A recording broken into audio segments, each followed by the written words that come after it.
Seguinte, essa é a única peça de roupa que eu tenho do Seattle Supersonics e tá absurdamente frio pra eu ficar de regata. Eu só vou descobrir se eu vou ficar flutuando com o chroma key aqui no fundo depois que o vídeo voltar da edição. Então se depois de 1 hora gravando aqui no meu quarto eu acabar ficando com uma cabeça invisível e um 35 flutuante, vocês vão ter que me aceitar nesse jeitinho que eu sou, que eu vou estar durante esse vídeo inteiro. Que começa logo depois da primeira cocorijada da Chorelli. Tomara que não esteja com meus órgãos invisíveis. Shao Kemp é um dos grandes nomes da NBA que foi esquecido ao longo do tempo e por algumas de suas ações fora de quadra. Em uma geração de internet onde o highlight é altamente valorizado, Kemp possuía uma plasticidade tão única que nem mesmo os atletas de hoje em dia conseguiriam copiar. Sendo uma das peças da dupla do falecido Seattle Supersonics, ele correu para que atletas como Blake Griffin e Ja Morant pudessem andar, jogando logo na época de ouro da NBA. O cara era tão pica que ele quase perdeu uma temporada inteira de tão forte que ele enterrou em um comercial, que a enterrada quebrou a cesta tão feio que ele teve que ser levado pro hospital. Porém, eu tenho informações internas que ele nunca seria capaz de quebrar um membro do canal, que pelo valor de uma coquinha gelada só que você abre mão no mês, você apoia esse canal existir, apoia eu melhorar a estrutura dele, semana que vem chega uma câmera pica pra começar a gravar os vídeos, e me ajuda a criar mais novos projetos pra você que gosta de ver meus vídeos.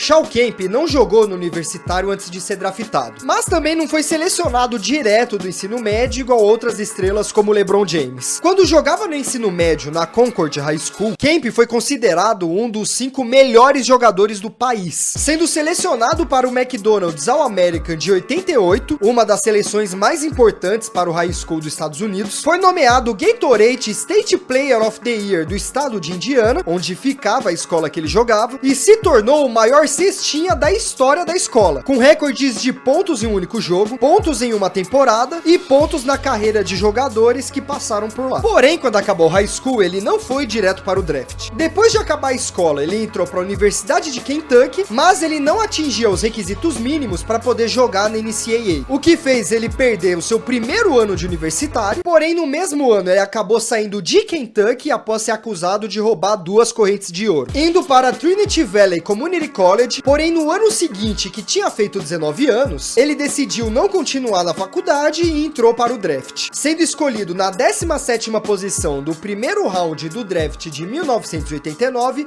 pelo próprio Seattle Supersonics. No seu primeiro ano, ele tinha um atleticismo superior à maioria dos jogadores, porém ele era o atleta mais novo da liga, além de ter ficado um ano inteiro sem jogar, o que fez ele ser um novato menos destacado do que David Robinson e Glenn Rice, anotando médias de só 6 pontos por jogo, 4 rebotes e 1 toco por partida. Mas nos seus 14 minutos por partida que ele teve de média nessa temporada, foi o suficiente para ele demonstrar o quão forte seu atleticismo era, sendo inclusive escolhido logo no seu primeiro ano para participar do campeonato de enterradas, a sua maior habilidade dentro de quadro. Porém, no draft do ano seguinte, o Supersonics ficou com o segundo escolhido da noite, que era nada mais nada menos que Gary Payton. E a partir daí, não só teríamos o início de uma das maiores duplas da história do basquete, como o jogo do Shao Kemp começaria a evoluir. E é bizarro como esse time é bom em formar duplas. Primeiro o Gary Payton e o Shao Kemp na época dos Supersonics, depois o Kevin Durant e o Westbrook quando virou o Thunder, e agora o Shai Gilgeous com qualquer moleque daquela equipe, porque aquilo lá parece mais uma família do que um time. Impressionante o entrosamento deles. Na temporada 1990-1991, a sua participação já aumentou no time, pulando de somente um jogo como titular para 66 jogos, e saindo de 14 minutos de média para 30 minutos por partida, instantaneamente aumentando todas as suas médias para 15 pontos por jogo, 8 rebotes por partida, 2 assistências, 1 roubo de bola e 1 toco por jogo. Nesse mesmo ano, ele já se tornou líder de rebotes pela equipe, sendo também o segundo em líder de tocos, o que não significa que não havia partidas que ele não se destacava mais, já que simplesmente nesse ano contra o Lakers, ele teve uma partida que ele anotou 10 tocos. Todo o seu atleticismo e mais espaço na equipe levou ele a anotar 27 duplos-duplos só na sua segunda temporada, tendo uma eficiência de mais de 51% nos seus arremessos convertidos, além de ser selecionado mais uma vez no torneio de enterradas. Porém, Kemp não é uma pérola perfeita. Ao mesmo tempo que ele colaborava em quadra com seu time, ele também era o terceiro de toda a liga que mais cometeu faltas. Mas o seu lado positivo já foi o necessário para ajudar o seu time a se classificar em 8º nos playoffs. Durante a primeira rodada do seu primeiro playoffs na carreira, eles pegaram o Trail Blazers, que foram logo o primeiro colocado da conferência, que inclusive avançaram até as finais de conferência, onde perderam para o Lakers, que perdeu para o Chicago Bulls do Jordan. E a ascensão do Kemp durante toda a temporada deu uma leve caída nesse primeiro round, anotando 13 pontos, 7 rebotes e 1 toco nessa série, porém forçando muita bola, acertando somente 39% dos seus arremessos. Uma porcentagem que é péssima para qualquer posição. Porém, essa mancha foi completamente dissolvida na temporada 91-92, porque ele igualou seu número de pontos e roubos de bola, aumentando as médias de tocos e rebotes para 2 e 10 respectivamente, mas porque ele se tornou titular somente em 23 partidas. Isso porque, depois de retornar de uma lesão no tornozelo, o novo treinador dos Supersonics, George Karl, tirou ele do elenco titular. Mesmo assim, Kemp era tão superior fisicamente que mais uma vez ele foi o líder do time em rebotes e se tornou líder de tocos nessa temporada, sendo chamado mais uma vez para seu terceiro torneio de enterradas. E assim, eu tô repetindo essa frase ano após ano, mas já um leve spoiler, ele nunca foi campeão, mesmo sendo o cara que tinha as enterradas mais absurdas durante as partidas. O avô do Ja Morant, parente do Blake Griffin, e o pai do Clayton, de tão diferenciado que ele era.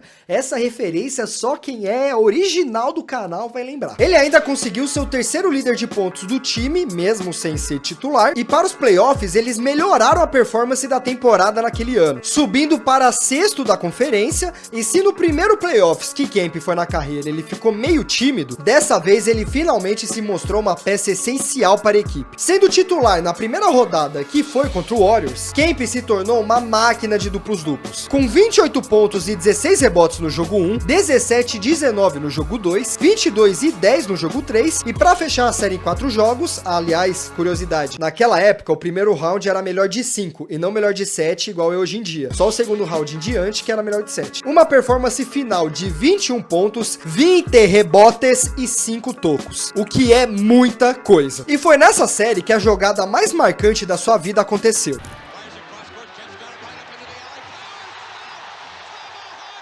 A história por trás desse pôster, além de ser o pôster mais insano da história, é uma vingança do Kemp, que no jogo 2 teve uma treta tão grande com o Alton Lester, o cara que ele posterizou nesse pôster, que eles trocaram socos durante a briga. A série seguinte foi contra o Utah Jazz, que ainda tinha o Karl Malone, uma dor de cabeça para a posição do Shawn Kemp, e infelizmente o que era previsto aconteceu, já que em 5 jogos o Supersonics foi eliminado, mesmo com Kemp fazendo 19 pontos e 15 rebotes no jogo 1, 20 pontos e 9 no jogo 2, porém só fazendo 10 pontos e 7 rebotes de média nos 3 últimos jogos. Em 93 não houve nenhuma novidade, novamente Kemp liderou o time em tocos e rebotes, e dessa vez foi o segundo que mais fez faltas na liga, um total de 327, porém agora o Sonics era top 5 times mais pontuadores e melhores defensores da liga, o que ajudou o Kemp a ser pela primeira vez na carreira selecionado como All-Star, o que ele seria de novo em todas as temporadas seguintes até 1998. Dessa vez o Supersonics terminou com 55 vitórias, sendo o terceiro da conferência, uma evolução absurda comparado aos 2 últimos anos, e nos playoffs eles reencontraram o Jazz novamente, mas dessa vez passaram para o segundo round com todos os 5 jogos, com o Supersonics muito equilibrado, já que o Kemp foi líder de pontos, mesmo fazendo uma média de 15 pontos por partida na série. No segundo round eles encontraram o Rockets, que eles também passaram também com todos os 7 jogos, mas dessa vez mais dependente do time do que do Kemp, já que ele sofreu muito para superar a defesa de um dos melhores defensores da história, que é o Hakeem Olajuwon, tendo 2 partidas que ele inclusive fez menos de 10 pontos. E pela primeira vez desde 1987, o Supersonics voltava para as finais de conferência. Seu problema só foi jogar contra o time do vencedor do MVP aquele ano, o gigantesco, inabalável, gigantesco da colina de novo, o Phoenix Suns. E contra o Phoenix Suns eles também jogaram com todos os 7 jogos, né? Porque essa desgraça de time não pode gostar de vencer do jeito fácil, ao mesmo tempo que eu fiquei incomodado do Suns, o Sonics também, pelo amor de Deus, parece o Pacers esse ano. E o Chuck botou o Kemp no bolso e avançou para a final,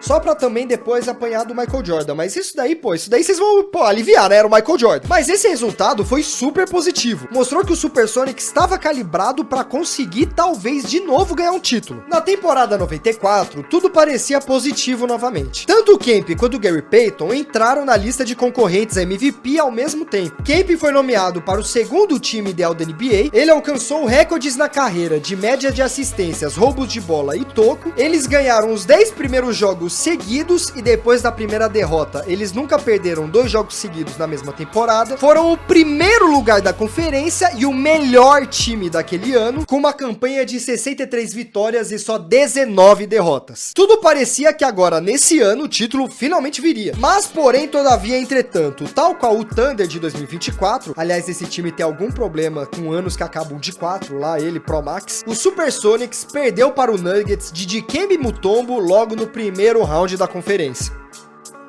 Primeiro round dos playoffs. Mesmo com o Shawn Kemp brilhando em alguns jogos, como no jogo 2, onde ele fez 13 pontos, 12 rebotes e 4 tocos, porém a defesa de Dikembe Mutombo fez o melhor time daquela temporada colapsar, sendo a primeira vez em que um time que é classificado em primeiro da conferência perde para um time que estava em 8º lugar. Na temporada 94-95, Kemp foi o 5º maior reboteiro da liga e novamente foi para o segundo time ideal da NBA, porém o time ficou em 15º em defesa nesse ano, se classificando em 4º da conferência e novamente foram eliminados no primeiro round dos playoffs. E finalmente, depois de muitos altos e baixos, chegamos no auge da carreira de Shawn Kemp, a temporada 95-96. Na temporada 95-96, Kemp registrou seus recordes de 56% de aproveitamento dos arremessos, mais de 11 rebotes por jogo, aumentou seus pontos para 20 pontos por partida, com 47 duplos-duplos, 8º na votação de MVP, mais uma vez time ideal da NBA e All-Star, levando os Supersonics a ser o segundo melhor ataque da liga, fechando a temporada em primeiro lugar da conferência, com 64 vitórias e 18 derrotas somente. E depois de baterem na trave em 94, finalmente parecia que o Supersonics iria mais longe nos playoffs, e eles realmente foram, vencendo o Sacramento de 3-1 na primeira rodada, com direito ao Kemp ter perdido o jogo 1 por ter sido suspenso por brigar no final da temporada, além de uma performance duvidosa de 21 pontos, porém 9 turnovers, uma varrida contra o Rockets no segundo round, um duelo e uma revanche contra o Utah Jazz que levou todos os 7 jogos, com o Kemp fazendo quase 70% dos seus arremessos, junto com uma performance clutch para o momento mais importante de sua carreira, que foi logo no jogo 7 da série, onde ele anotou 26 pontos e 14 rebotes para chegar finalmente nas finais. E pela primeira vez desde 1979, o Supersonics voltava para as finais de NBA.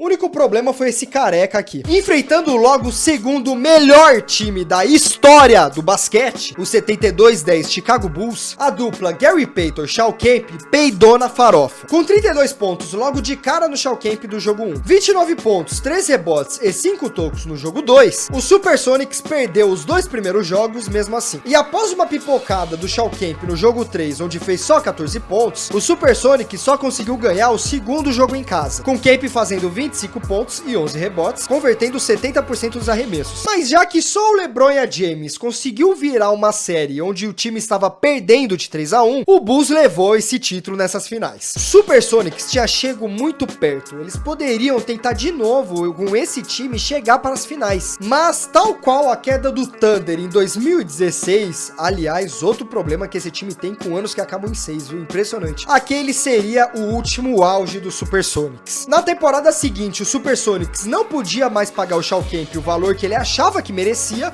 por causa das mudanças contratuais da própria NBA, e mesmo estando no time que se classificou em segundo lugar da conferência naquele ano, mas que acabou perdendo no segundo round dos playoffs, aquele foi o primeiro ano onde seus problemas fora de quadra começaram a atrapalhar sua carreira. Além de já ter perdido o comprometimento com o time pelos problemas internos, ele começou a ter problemas com o alcoolismo, o que prejudicou também sua performance em momentos importantes para o time. E toda essa situação péssima nesse último ano de Shawn Kemp fez ele solicitar ser trocado de time. Sua passagem em outros times foi bem relevante, o próprio Wikipedia dele, que já é um pouco pequeno, só tem um parágrafo para cada time que ele passou depois que ele saiu do Supersonics, enquanto tem jogadores igual o Robert Horry, por exemplo, que tem uma sessão inteira só para falar dos arremessos pica dele. Porém, o que se destacou no seu final de carreira foi seu problema fora de quadra. Shawn Kemp não era um anjo dentro das quadras, mas também não era um Bad Boys Pistols quando jogava. jogava. Mas depois do alcoolismo, ele teve vários problemas com pensão. Para vocês terem ideia, é especulado que com 32 anos, Shao Kemp já tinha 11 filhos com pelo menos 10 mulheres. Eu vi site falando que ele tinha 15, alguns lugares falavam 9, mas o moleque fez tanto filho que nem dá pra saber qual que é a fonte confiável. Uma das pensões que ele teve que pagar de um dos seus divórcios, que aconteceu meio fora do radar, ele precisou pagar $200 mil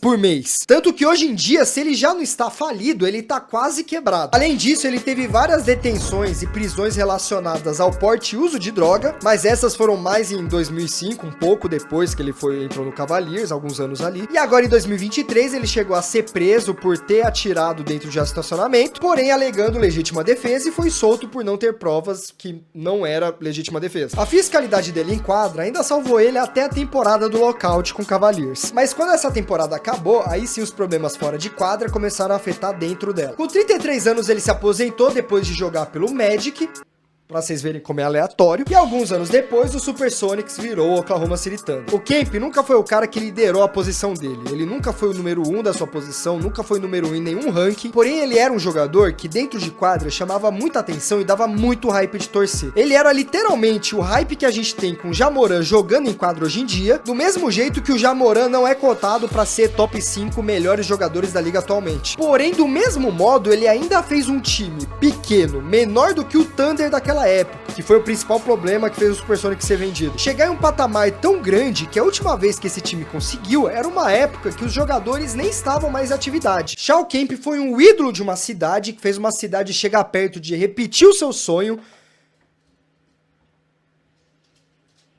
Olha a Loli. A Loli entrou com o meu Kruang. Ai, que bonitinha. Vem cá. Gente, pra quem não conhece, essa daqui é a Loli, tá? É minha cachorrinha. Olha o Kruang aqui. Ela odeia a cobra.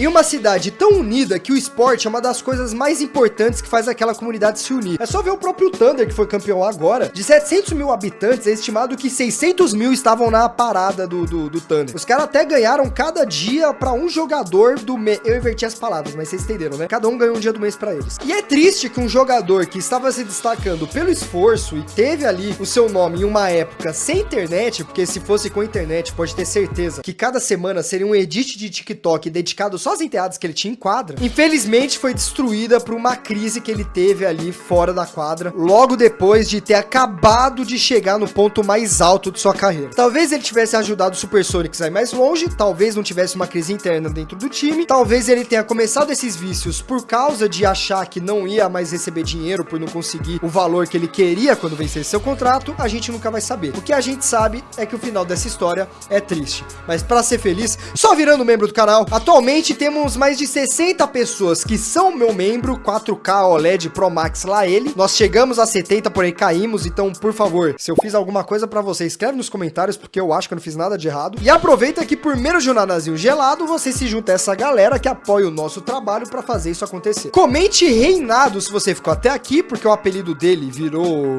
Raging Man, o cara do Reinado.